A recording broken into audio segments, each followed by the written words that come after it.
সিরিয়ালে Christmas celebration যেমন হয়। এই নাও টগর, আজকে রাতে ক্রিসমাস পার্টিতে তুমি এই রেড কালারের ড্রেসটা পরবে। তোমাকে নিয়ে আমি ডান্স করব। আমি থাকতে এটা কিছুতেই হতে দেব না টগর।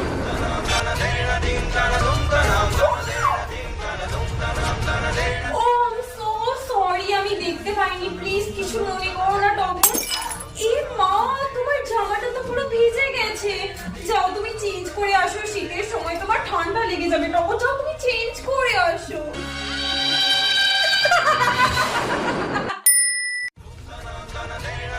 তোমায় এত ভালোবেসে ড্রেসটা দিলাম, তুমি ড্রেসটা পরলে না। আমার কথার কোনো দাম নেই তোমার কাছে? এত বড় অপমান। চুপ, এক্ষুনি তুমি আমার চোখের সামনে দিয়ে চলে যাও।